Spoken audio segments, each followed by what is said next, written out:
Hi guys, welcome to the jungle. Today we're going to be upgrading some mourning geckos.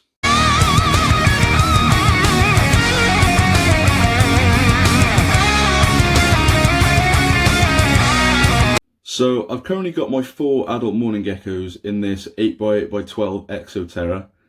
I got them as babies, so this size was alright for them then, but unfortunately now they're a bit big, so they're due an upgrade. So it's quite a simple setup, but I will be keeping this for any babies that I do get, just as a grow out enclosure until they go in with the adults. So it's very simple.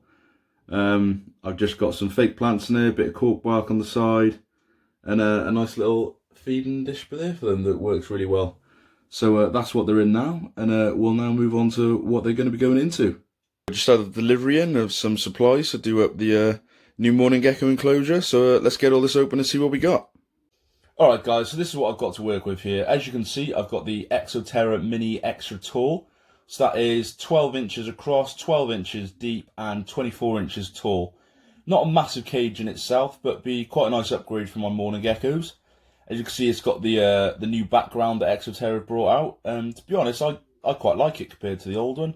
Didn't have a problem with the old one, but I think that's quite nice. I've also got 2 Exoterra forest branches there, so they can have, you know, plenty of climbing space. And then I've got 2 long artificial ivy vines that I can tangle around. I've also got the odd bit of cork bark I can chuck in there. It's going to be a pretty simple setup to start with, as I'm not too sure what I want to do with this, whether I want to go full on bioactive or turn it into a paludarium, maybe have some fish in the bottom, or just a nice little water feature. So that's what we're going to work with now, and next we're going to go through setting it up.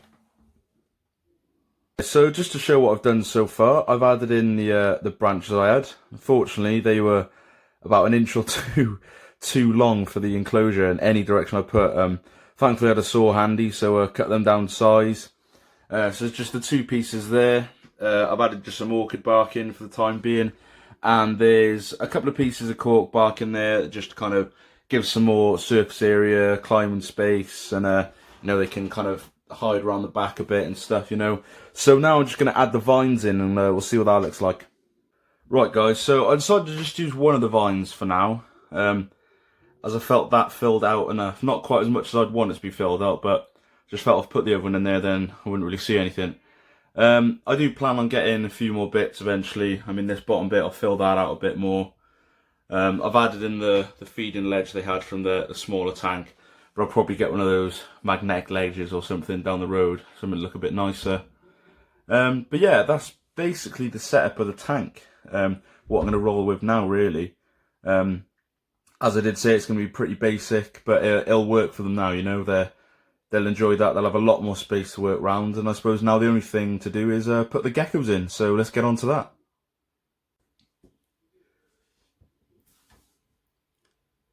So guys, now that's all set up, as I said, it's time to put the geckos in. Finally got them out of their small enclosure. A bit of a nightmare, as anyone who's kept them will know. But hopefully there won't be too much bother coming out this little tub I've somehow managed to get them into, and we can get them set up in here. So I've misted this down a little bit. As I said, put the feeding ledge in, so it should be all ready to go for them. Right. We may end up with geckos everywhere in a bit.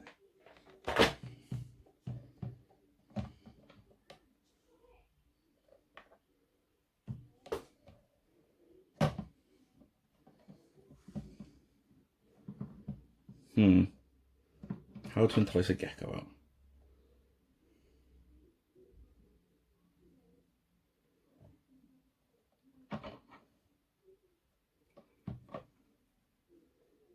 Go on, buddy.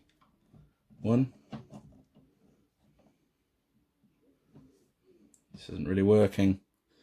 This might make this video very long.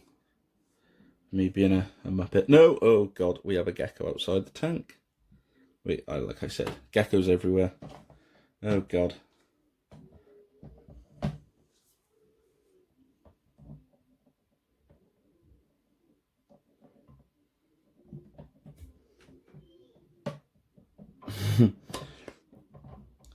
As if my day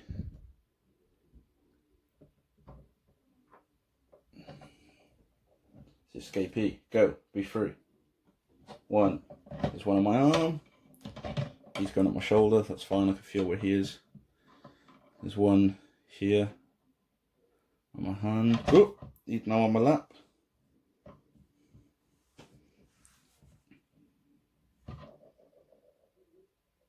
Oh, the one jumped in by himself. You don't, you're not going here, do you? Oh. Great, now he's on the floor. Well, we'll shut those two in, and if I find the other two, I'll come back to you. Right, guys.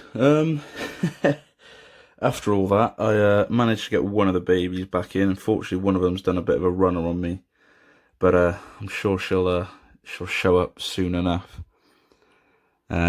She should be fine. Typical, as I talking about how flighty they can be and stuff. But oh well. Got the three in here. They've already made themselves quite scarce. There's the one at the back there. So she's exploring on there. Another one on, where is she now? On that bit of cork bark, just on the back there. As I said, there are three in here.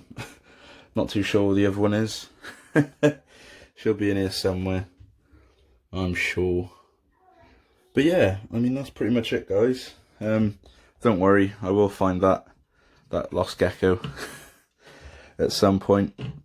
That's just a very basic setup and just showing you guys what I'll be working with for now, you know. So yeah, thanks for watching, guys, and catch you next time.